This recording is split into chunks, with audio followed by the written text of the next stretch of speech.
We were having brunch one Sunday after church, and it was just a couple of months after the wall fell.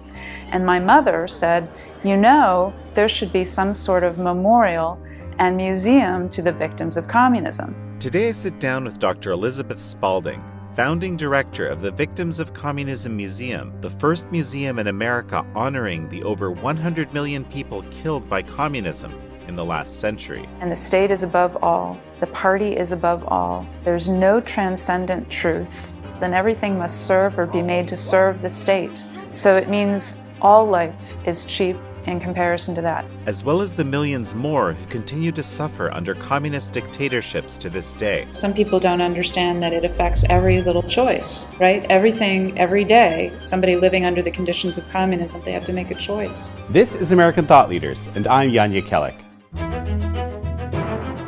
Dr. Elizabeth Spalding, such a pleasure to have you on American Thought Leaders. It is a pleasure to be with you. Thank you. Well, so let's start here. Why a Victims of Communism Museum? And the second question, why aren't there more of them? I was going to actually answer that before you asked the second question. Maybe people are asking, why has it taken so long to have a Victims of Communism Museum in the United States? So we're the first Victims of Communism Museum here. There are other museums around the world dedicated to victims of communism, but sometimes it's not all of them. Sometimes it is for just the people of that particular country or experience. We were really focused on this belief in telling the story of all the victims of communism. There are still people that don't understand that there actually are victims of communism. They might not even understand what communism is. There are people that are out there defending communism. So we want to make sure that we have this museum that's tangible, that's real, so that people can come and learn about what communism is, and then the atrocities that it's perpetuated for over a century now, and that it's gone on all around the world in over 30 countries, and that there are still 5 countries today and others at risk that are communist regimes, and they're still making more victims all the time. So you're the curator, and so why don't you give me the thumbnail here? So I don't think I've even actually ever asked this question in all these interviews. What is communism? Right. So that is a very good question, and we had I would say about a 4-day discussion on that, going off and on with various scholars, including me. You'll be able to see the definition that we put in Gallery 1. We are pointing out to people that in communism, the state controls everything, that the impetus for it is that human beings cannot be trusted with their free choice, as well as to construct government. In theory, the state is supposed to wither away, and you have no need for government at all. But in practice, and it's always happened this way, communism establishes a one-party state that controls every aspect of people's lives, both politically, economically, socially, culturally, religiously, you name it, in every way. How does communism view human nature differently? So for the communists, human nature is completely malleable. You can go ahead and liberate them by taking away class differences and structure, and then you're creating a new man. So in all communist literature, you'll see mention of a new man, and then sometimes it's associated with particular countries. And in so doing, many tools are approved of, and these tend to resort to violence, terror, torture. There's often famine that's created by the state in communist countries. And so it's not something that just happens naturally, even though the theory of communism says that this will inevitably occur over time. The human nature part, if you think that man is by nature, basically flawed, needs to improve, should improve, what most people believe, they don't think necessarily that all human beings are perfect, right? We all make mistakes every day, but they think that human beings can aspire to be better. I'd say that's a pretty mainstream view on human nature. That's not the way that communists look at it. They really think that in the end, the human beings can't make decisions for themselves because of the way society is structured. So they have to change how society is structured, so then they'll have the way that they want human beings to be. So a lot of people know about the Bolshevik Revolution, or they think they know about the Bolshevik Revolution, but we wanted to make sure people understood something about it and Lenin's centrality to it. Some people think revolution and they think, oh, people rose up. Well, this is actually a coup that is imposing communism on the people. And then we wanted people to understand that Lenin didn't just say, okay, communism in Russia, that's enough. He took the Red Army on the road and said, okay, let's spread communism. And it's not happening inevitably or theoretically, it's in practice and being forced.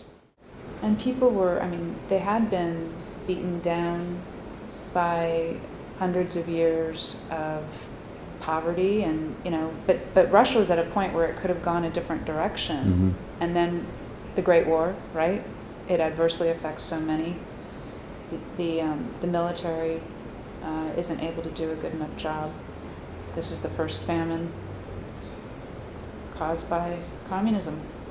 There was also a copy of the Communist Manifesto so that people could see that some people think manifesto, they may not even know what that means, that it was small, that it was, right?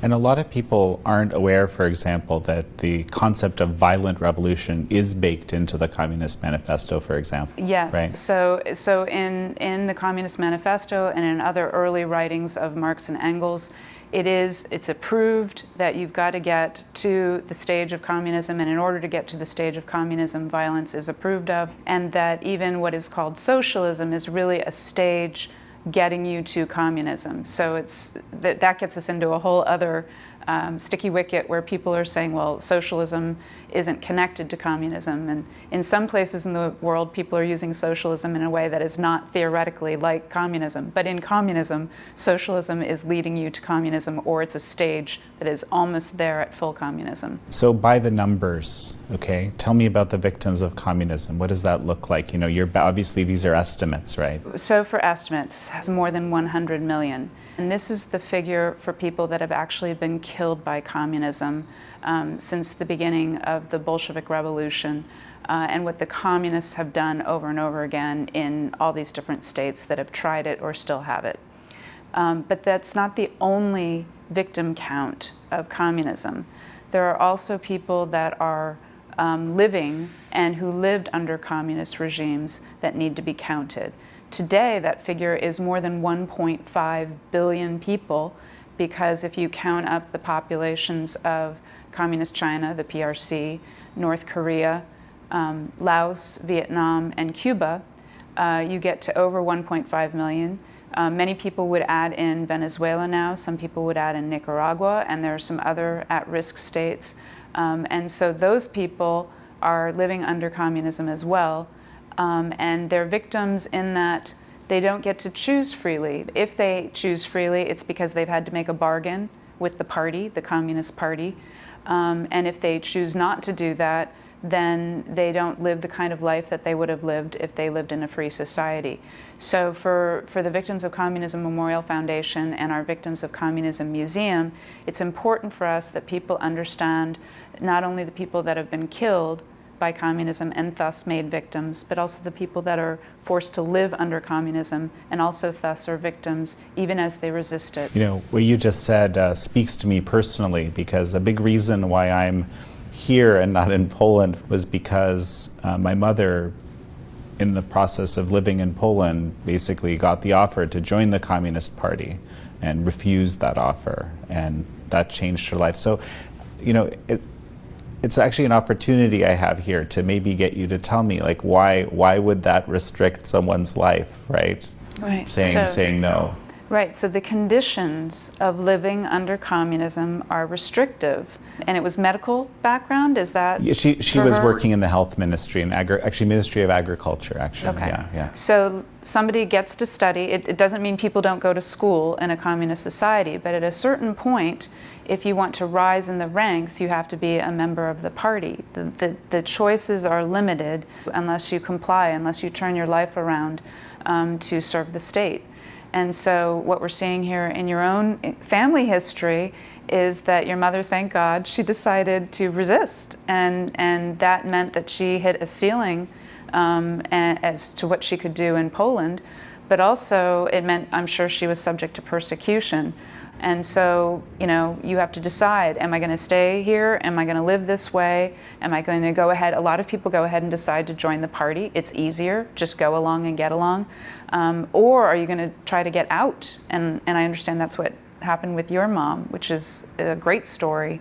The Communist Party and the state wanted her to live differently, and she said no. And a major theme for us here at the Victims of Communism Museum is resistance. We are talking about the revolution that communists wrought and what they tried to bring, and that they wanted to communize the world. We are talking about repression, all the horrible oppression that communists and their states do. But also we're talking about resistance here at the museum, and that's certainly something that we see in your own family story. People saying, no, I won't take this, and they resist. Well, and so speaking of resistance, right, there's a battle that many historians have told me has been pivotal in history, but a lot of people just don't simply know about it. And this is, obviously coming up here as the Bolsheviks are advancing, right? They basically get stopped in Warsaw, and this is in Polish. It's called the Miracle at the Vistula, right? Right, here we've got the river, the picture of it right here. And when we talk about how the fate of Warsaw was in the balance, it truly was. They were expected to lose.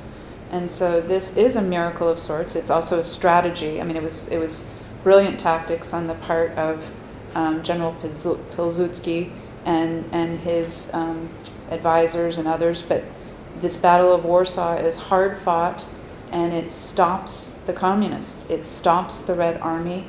And if this hadn't stopped then, you would have had communism in this part of Europe 20 years earlier. Right, and so, Piłsudski actually kind of figures into my own family history. So my great uncle now, he was his personal surgeon and later the health minister. And actually during the Battle of Warsaw, he ran the medical garrison in Warsaw. Extraordinary. Well, I want to talk a little bit about, let's call it the West's love affair with communism. I want to talk a little bit about that. Before that, though, you didn't grow up that way. Right. Right. You grew up yes. being quite aware of the realities of communism, and this kind of plays into the creation of this museum. Tell me a little bit about how you ended up here. So I was fortunate to grow up in a pro-freedom, anti-communist household, and I was taught that all people are people, and the dignity of each and every person. And I didn't realize it always when I was little, but at a certain point I realized it wasn't normal that coming through everybody's house, we had people coming through from different countries, and they were people who had resisted and they got out.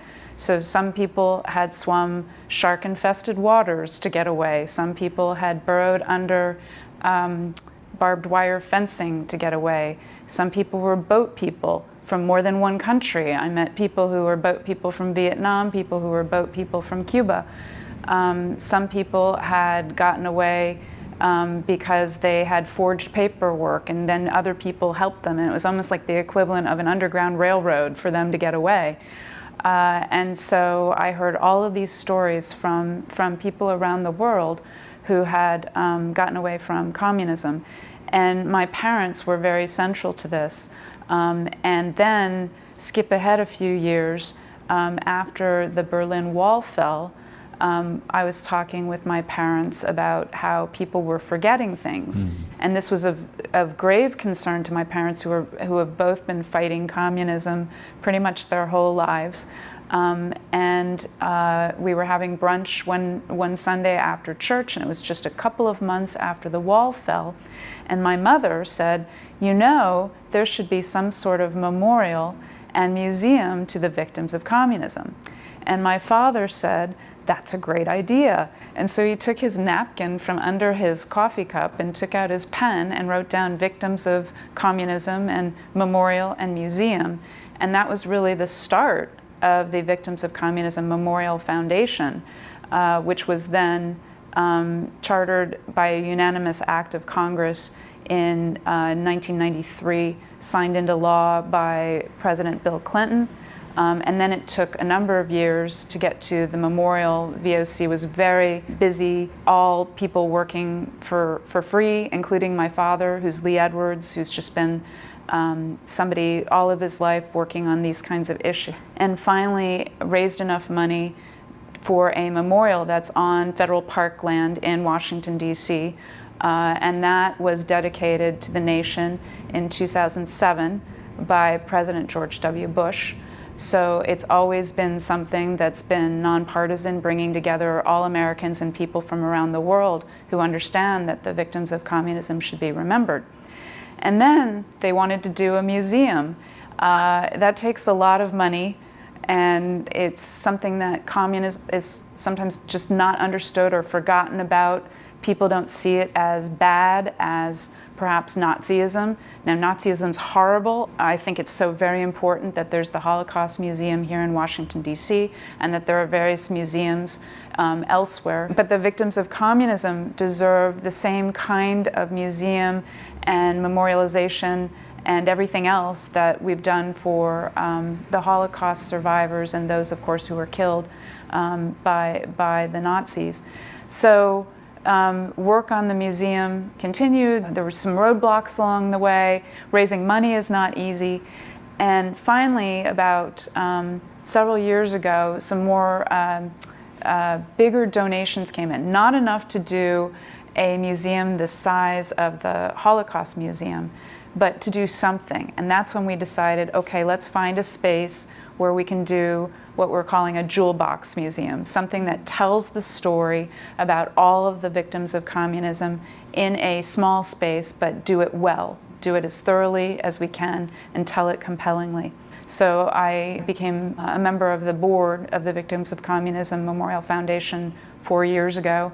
During COVID, when some people took on hobbies, no, this was really a labor of love for me, and I've spent, as I said, the better part of 2 years on this, and researching and working with other scholars, but also writing and editing everything that people see on the walls in the museum. I was thinking, 1993, the idea is kind of born, but at this point in 1993, there were plenty of victims of communism, right? And this is the first one.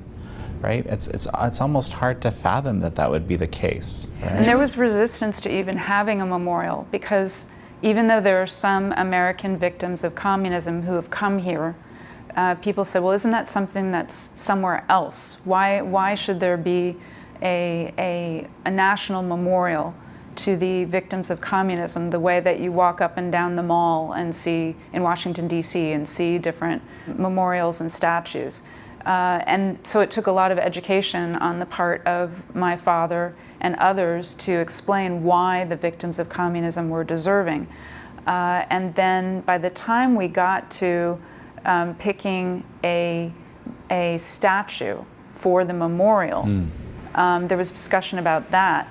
And we picked the goddess of democracy from Tiananmen Square, because part of what we've always been teaching at VOC is that especially that year, 1989, you get all of this glorious victory going on for those who resisted from within, those who resisted without, the pressure that the West put on from without in Europe. And then, of course, it takes a little bit longer for the Soviet Union to collapse. That doesn't happen until Christmas time at 1991. But anyway, you have this amazing series of events and changes in 1989. But it is also the year of Tiananmen Square. And people forget. They think that, well, was China even still communist? What happened? And so we wanted to make sure that for the memorial, we had a symbol that showed resistance, but also, look, the communists are still around, look what they're still doing. And you have another replica of the goddess of democracy in the entranceway. I'm looking forward to showing you. Yeah. Yes, we have a, it's a cast of the original statue. And we're fortunate to have a niche here that's big enough for it to have a permanent home. Another thing that I find a lot of people aren't aware of, right, is that communism eats its own, right? There's umpteen examples of the kind of true believer communists in various societies becoming the next victims of communism. And you have, you kind of feature in your, I noticed Bukharin as kind of textbook example of this. So tell me a little bit about maybe his story, but also why. So communism does indeed eat its own, and the story happens over and over again in different country after different country. So it's not something that's unique to the Soviet experience. But here at the museum, we wanted to show a famous example because a lot of people don't even know the famous examples. And so in our second gallery, our permanent gallery downstairs, we have various victims of communism that are more personally presented. Because a lot of people, they look at the abstract numbers, the more than 100 million, the more than 1.5 billion, and especially you think of a group of school kids, oh, those are big numbers, what does that mean? So we were showing different types of victims of communism in this particular gallery, and I said, well, there should be a victim of communism that's communist because of this very question you raise. And so Nikolai Bukharin is extraordinary. He's somebody that you wouldn't have expected to be killed by his own. He was a dedicated Bolshevik and communist. He's there at the beginning with Lenin and Trotsky. He becomes very close to Stalin as time goes on. He is an editor of Pravda, an editor of Izvestia. He serves on, the Communist Party, like all the different councils you can think of, he's there. He's a very important figure. And then Joseph Stalin, during the Great Terror, during the purges, he is saying who could be a competitor who doesn't seem to be following me 100%, because Bukharin had some concerns and started to voice them. And so he arrests, or has his people arrest Bukharin, and Bukharin is subject to an unfair prosecution, some torture, even though some people say not, but most people agree that he was tortured. He even says when he's signing his confession, I'm not guilty of the crimes to which I am admitting right now. So that's a classic kind of confession from a communist victim of communism, and he's executed. And so this is something that we wanted to make sure people understood. So in that same gallery, we have the Holodomor, we have children of the Holodomor, so that people understand that the communists killed children too, not just adults.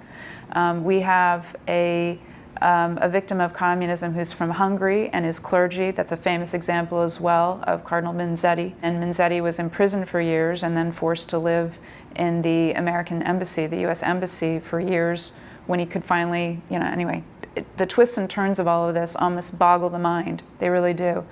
But the communists do this over and over again,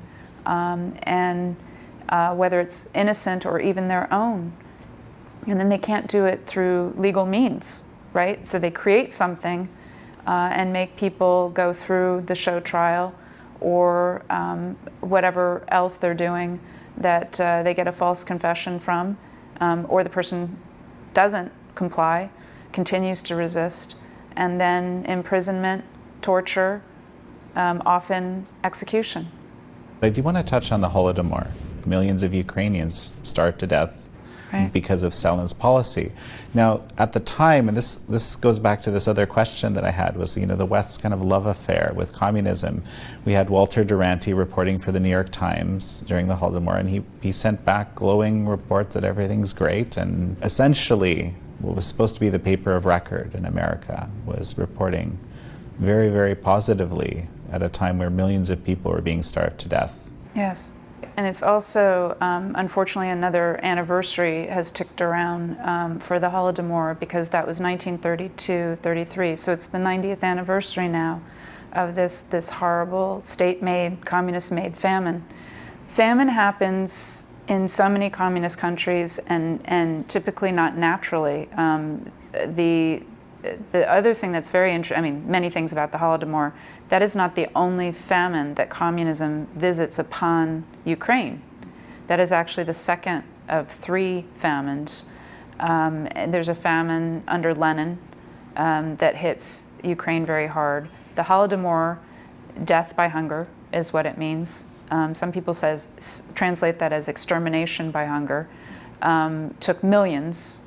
So the first famine took 1 million or more of Ukrainians. This Holodomor famine, the numbers, it's always very hard to count, right? You don't have death certificates for everybody.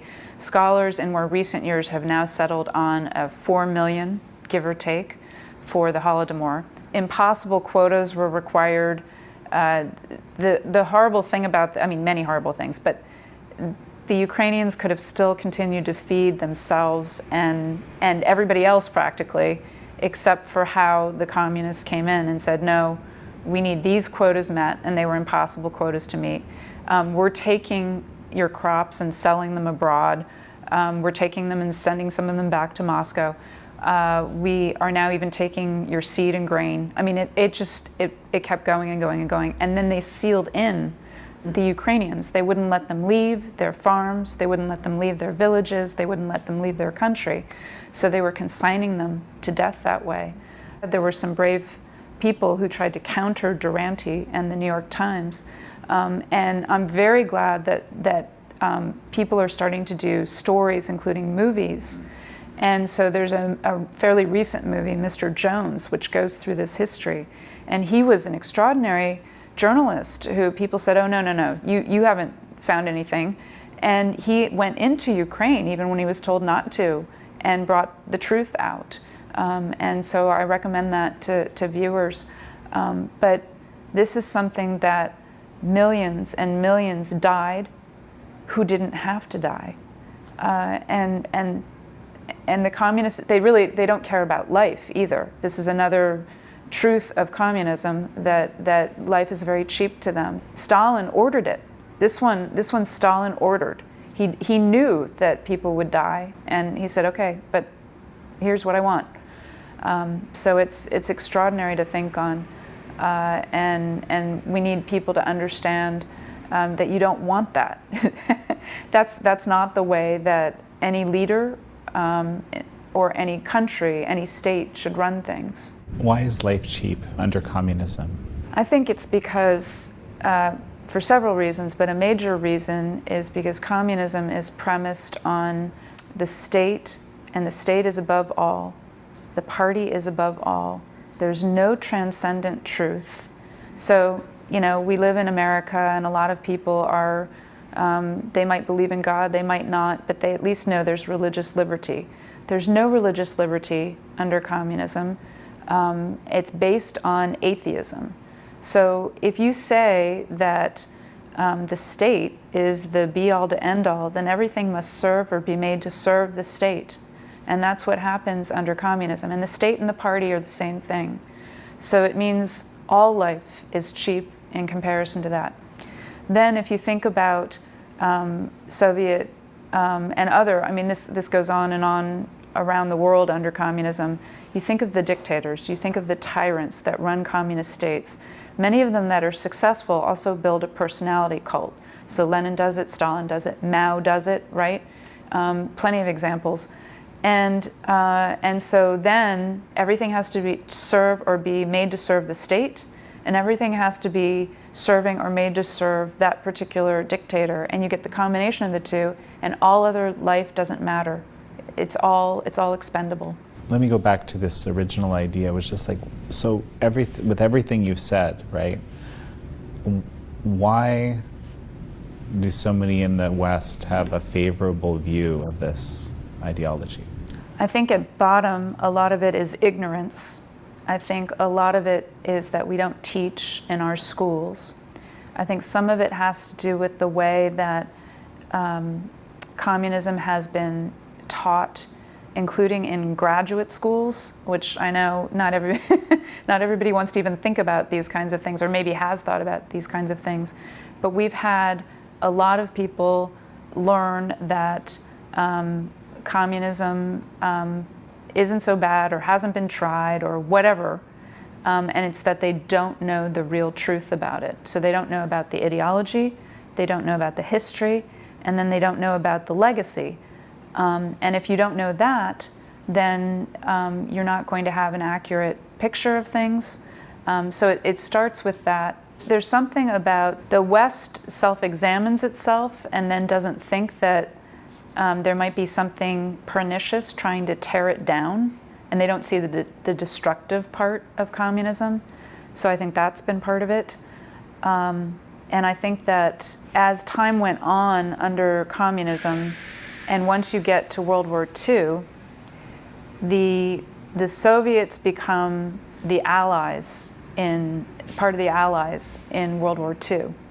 And so there's an entire generation that was taught that even if you thought there was something wrong with communism before World War II, the USSR is our ally. But because of the Soviet Union being an ally against Nazism in World War II, many people don't realize that then communists were doing as bad or worse things than the Nazis, and that there are still horrible things going on under communist regimes.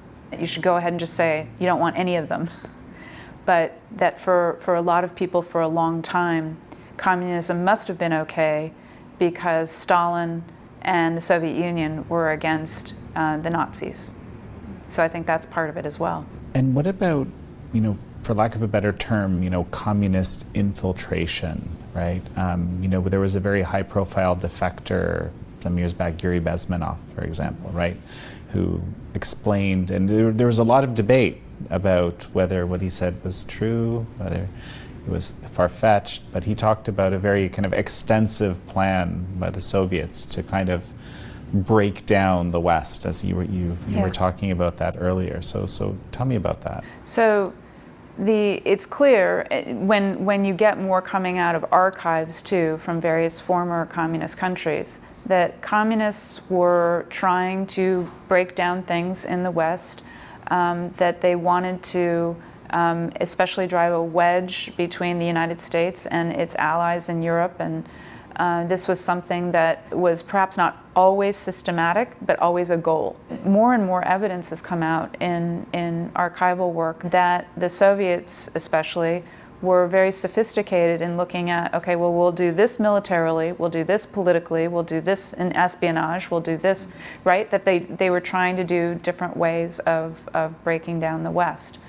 So there are many more stories to be told, but part of it is getting that information out there. Talking about communist China, right? Even today, even as we know there's at least one, if not three, genocides actively happening there, being perpetrated by the communist regime there. Even today, some people say it's not communist anymore over there. Or they'll say something like, look, they lifted millions out of poverty, right? How do you respond to this? Right. Because I've heard many people say that China is somehow more of a capitalist country now because it's allowed some market practices. But the market practices are still controlled by the state. So it's not capitalism the way we're used to it in the West especially, or when I say the West, I include Japan and others that are geographically in the East, but they are part of the West. The party, it's a single party state. It's a single party communist state. It hasn't stopped defining itself as communist, so that's something else. It's violating human rights up, down, and around all over the place to serve the state. So it's still communist that way. I think a lot of people will say it was better at one point. This is something you often hear about China, right? It was better for a while. Well, it was better relative to being horrible under Mao. But it was still operating as a communist state even then.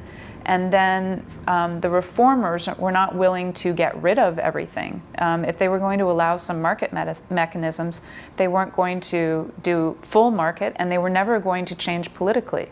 Because China, one of their main takeaways from the collapse of the Soviet Union and what happened before then in Eastern and Central Europe was, oh, we're not going to do it that way. We're going to keep political repression and control, even if we experiment with some things on the market side. I think also the fact that the PLA owns so much of a lot of what's going on. When you have the military that involved with something, it's not free, and they're serving the state too. So you add it all up, then you get a very concerning thing that shows that it's still a communist country. Is it always the same every day, like it was, for example, in the Mao period? No, but Xi Jinping is clearly, we're in another period where it's worse again, and even the better stages, like, you know, if I think about it, did I want to live under Brezhnev? No. Did I want to live under Stalin? No. Would I take Brezhnev over Stalin if those are my options? Sure, this is the kind of thing that you're going through, but it's all communist states. And that's the case for China. And I do think, at least in the last couple of years, more people are waking up about some of the atrocities that are going on. And thankfully it's finally happening, that people know. And now we got to work on, you know, exerting pressure so things will stop and the situation will improve for everybody.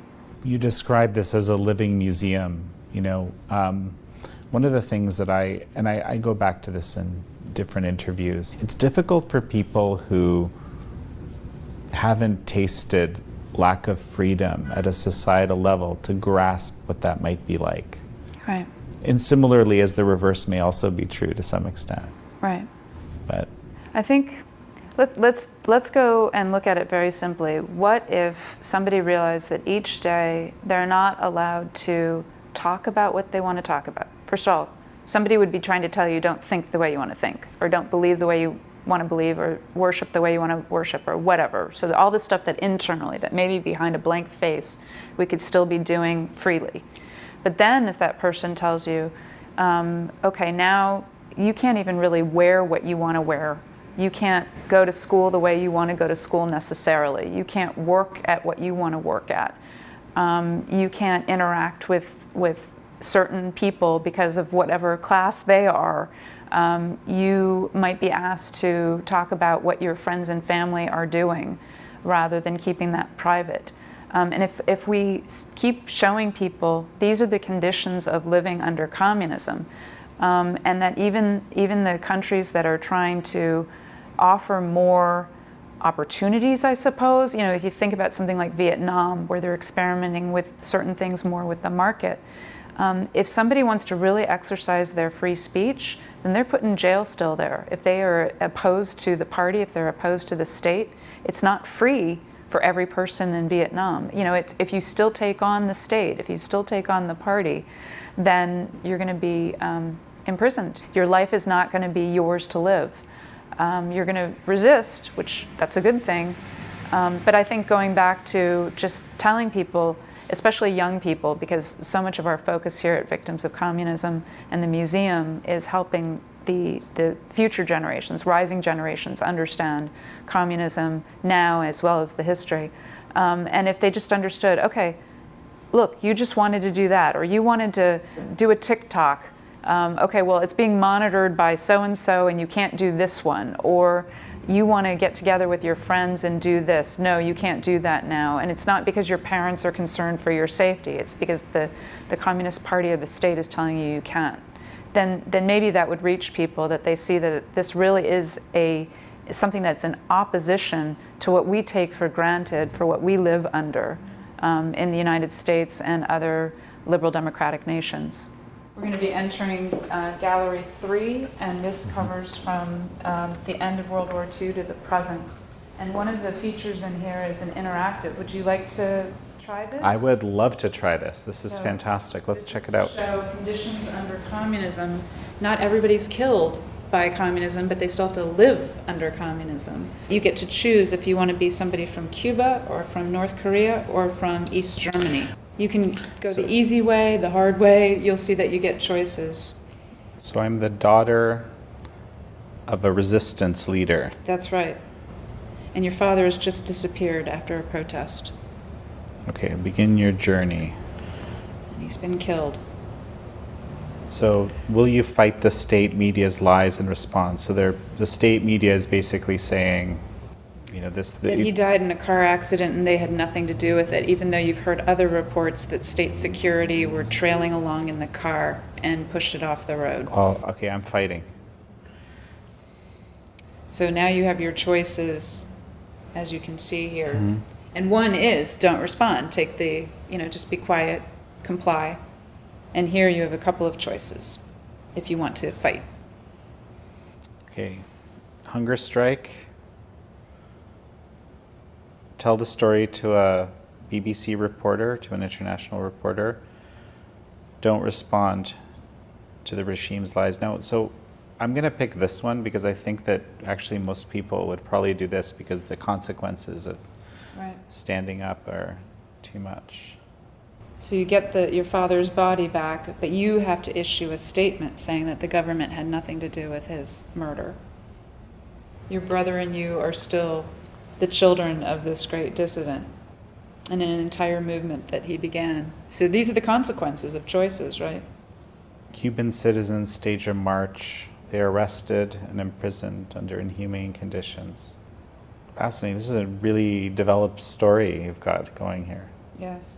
Well, part of this, we were talking about how some people don't understand that it affects every little choice, right? Everything, every day, somebody living under the conditions of communism, what do they have to do? They get up in the morning and maybe still inside their head, they're thinking their free thoughts, but then everything they're doing to the outside world, they have to make a choice.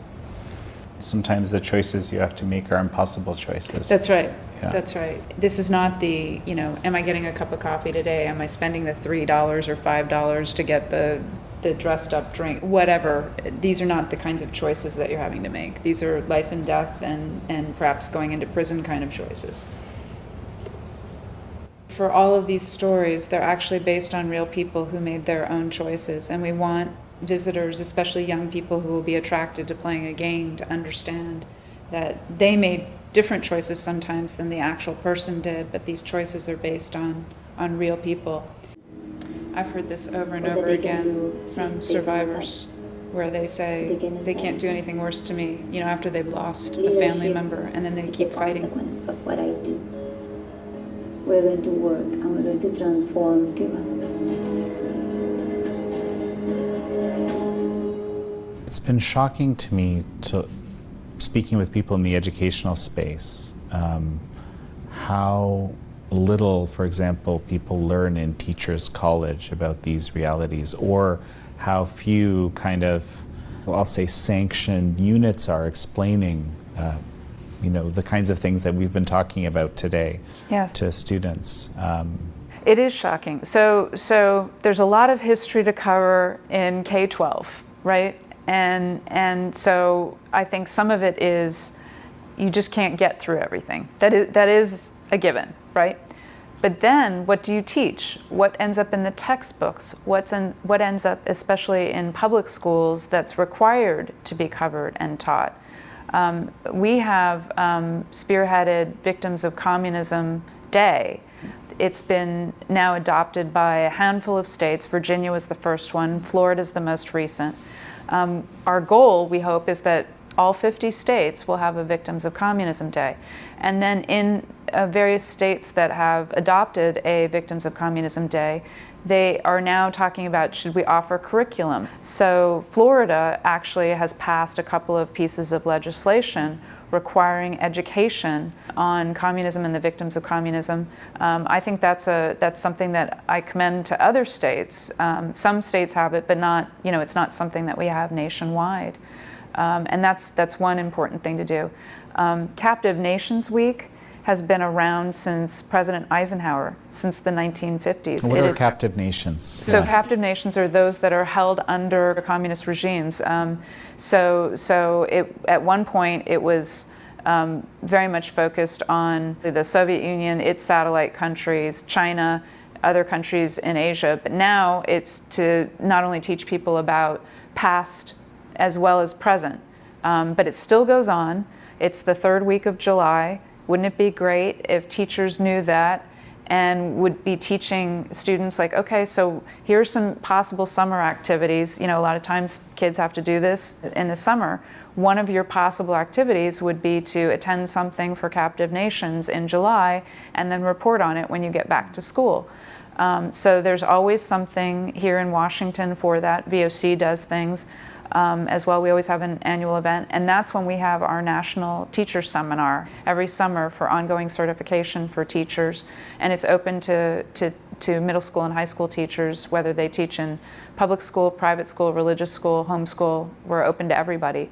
And so this is something where we're just trying to get the education out there so that people know. And that's what it is. It's person by person, student by student, teaching them so that they understand what happened, what is happening, and that they should care about these victims. And I'll just mention to our viewers that we have a very, very popular American Thought Leaders episode is with one of your witnesses, Now Om, one of the few medical doctors to survive the Cambodian genocide. Very, very powerful story. Yes. I think every student, by the time they're graduating from high school, they should know what the Khmer Rouge and Pol Pot did, that they should know about that genocide.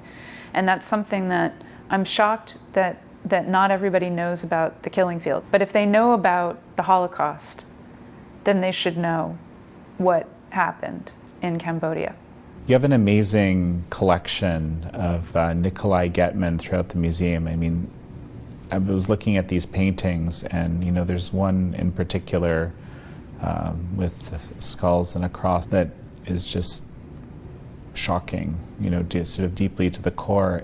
It speaks to the realities of communist systems being implemented throughout the world. And for a lot of people, they don't want to fathom, people in free societies, maybe aren't ready to understand that this level of evil is possible.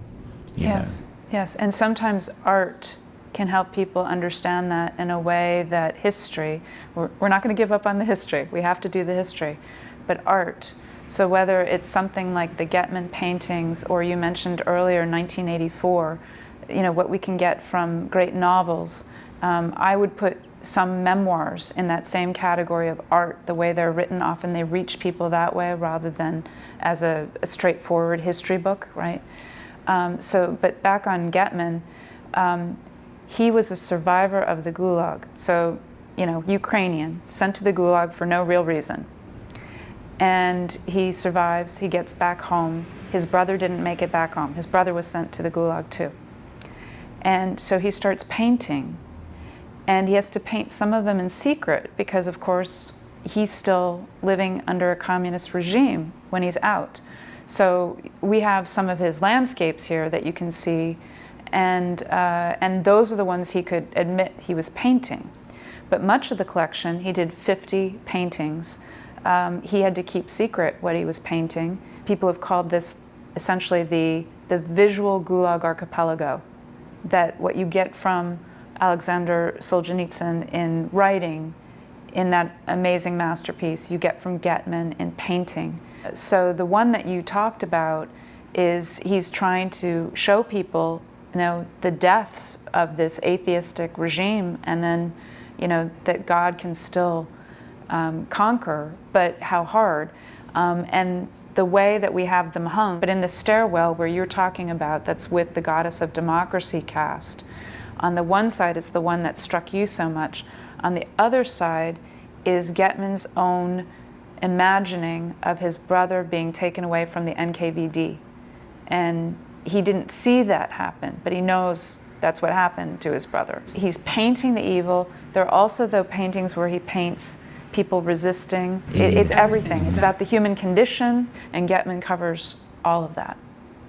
NKVD, of course, being the precursor to the KGB. That's right. Soviet Union. That's right.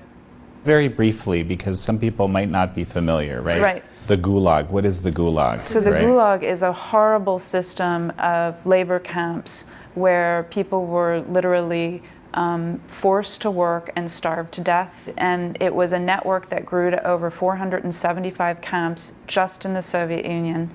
And there were Gulag camps in other communist countries, and there still are. I mean, in some ways you can call North Korea a camp unto itself, the whole country. But all of the communist countries have had some kind of camp like this, system like this. And Gulag was an acronym, so that's why we call it Gulag, for the Soviet experience, for what the letters stand for. It wasn't as if people were put on trial in a legitimate and fair trial, found guilty, and said, okay, now you're going to a camp. It was people who were found guilty of things that they hadn't done. Sometimes they were mixed in with people who were actually criminals, but a lot of innocent people were sent to these camps for arbitrary reasons, but they were found guilty. And then they were given long sentences, typically years and years. Some of them, would never leave, of course, and were killed. And then they had horrid conditions, not enough to eat. In Gallery 2, we actually show what a typical bread ration was like. And it wasn't yummy out of the oven, warm bread. It was stuff that you could chip your tooth on, if you were lucky, to still have your teeth, and the scurvy hadn't taken them away. And so it was just something that was endemic to the Soviet Union, and it didn't matter what you had done, you could end up there. So, and there's still, as I said, in other communist countries, there are still camps. Sometimes they rename them to try to make them seem not so nice. I mean, not so bad, but they're still there. And there are camps right now, of course, in Xinjiang. That's part of what people should understand, that in northwest China, this is going on. There are still camps. They don't always look the same, but there are camps. Well, and there was the Laogai system, across right. China, but That's right. many people say it was just kind of renamed at one point, right? Yes, there are still people that are in what we would call the Laogai. It's just the Chinese Communist Party renamed it. You were not found legitimately guilty of something. It's not like a prison sentence where, okay, now we're trying to rehabilitate you and you're going to be back out after you served your time and you're a citizen again. This is not the case, and the re-education part is still very punitive. Labor is always involved in some way. This is what I was just thinking, right? You mentioned rehabilitation. This is something that is very sort of central to our penal system, right? But so here in these communist states, you're actually being rehabilitated. I say that in quotes, re-educated for your ideology, not matching, basically, in a lot of cases, right? Yes. So that's something to understand about communism and the victims it creates. It's entirely an ideological purpose. Communism sets up an entire system based on a radical ideology where then it wants to make people agree and make people live according to it, make people conform, and is willing to imprison people in the most horrible circumstances to be, re-educated into that if they're not, starved in the meantime or worked to death in the meantime. Let's, as we finish up, talk a little bit about the resistance and your focus on people today living in these communist societies. That's right. I've said how during the course of the permanent galleries of the museum, we want people to understand that resistance is there from the start. We talked about the Battle of Warsaw. We've talked about how under some of the worst things that Stalin did, there were still people resisting, even willing to say, no, I won't confess, and they got executed. In our third permanent gallery at the museum, we have even more stories of resistance, and we have a film that focuses on some of them, and that includes even some big names, somebody like John Paul II, who of course was an ultimate kind of resistor to both Nazism and communism, and helps encourage other resistors by that trip that he takes the first time back to his native Poland in 1979, the year after he's selected as Pope. And what if he hadn't been able to do that trip? He pushes hard to do that trip. The communists don't want him to come back, and he just keeps at it and keeps at it and keeps at it. But that helps to lead you to solidarity. That helps to lead you to all of the resistance that grows during the course of the 1980s, not only in Poland, but throughout the region, throughout Central and Eastern Europe. To go back to, that's another what if. What if you hadn't had that kind of resistance too? And then we're very fortunate here that we're going to have visiting exhibits. And so our current visiting exhibit is on Tiananmen Square. And it does show the horrible things that were done by the communists in Tiananmen Square in June 1989, but also you see examples of resistance. And so it has to be. You cannot tell this story. I mean, we want people to understand that it is actually evil what communism has done and continues to do, but that also people are people and that they have this innate spirit. They want freedom, they know what that means, and they're going to fight for it. And that takes the form of resistance, especially when you're behind the Iron Curtain or the bamboo curtain. Huge congratulations for, basically setting up the first Victims of Communism Museum, I think in North America. And just tell us a bit about how people can come here. Yes, so you can go ahead and set up an appointment online if you want to in advance. So go to our website, and even if you just Google Victims of Communism Museum, it'll pop up. So if you want to do something during a vacation or whatever, people come from outside the area, from around the world. We want everybody to come here. But we're open Monday through Friday, 9 to 3. If you have a student group and you want to set up other hours, please do that. We're very focused on wanting to make sure that as many school groups and student groups as possible can come here. And then we have Saturday hours as well from 10 to 4. And contact VOC if you're with a group that would like to try to set up a meeting at the same time with a witness or some other expert. This is what I was going to ask, actually, because that really is a big part, I think, of the museum. I mean, I've met some incredible people through you. Yes, and our foundation overall, the museum's part of the foundation. And we want to make sure that people meet people, if they can, who, if they have time, and if we have time to set it up with them, that have survived, that have made it through, that have resisted, that are now witnesses. And that's what our Witness Project is about. And we have videos that people can watch as well. But we're connecting that with the museum. VOC at the end is we're an educational research and human rights nonprofit organization, and this museum is this tangible manifestation of what we do. Many people I've spoken with that have come from these countries have told me, you might think that it can't happen here. Right? I'm thinking of one particular young man from Venezuela, right? Whereas one of the most prosperous countries in the world is no longer so, right? Under this ideology. So, what do you say to people that would say it can never happen here? Right. I say you have to say it will never happen here, and then make sure that you're working hard that it will never happen here. We are a country and a people based on rights from nature and nature's God, as it says in the Declaration of Independence. And if we allow somebody to define all that for us, then it could happen here. I mean, people in other communist countries didn't think it would happen there. Venezuela is a great example, but over and over again, people didn't think it was going to happen, and then it happened. I think for all the advantages that we have from technology, from having now everything at our hands in a computer that fits in our palm, that we have to realize that you can maybe be open to things that aren't always true. Like I'm telling my students constantly, you have to double source that. And I don't mean two different sources that are actually the same. I mean two separate sources. I want real sources. We have to do that in our daily lives.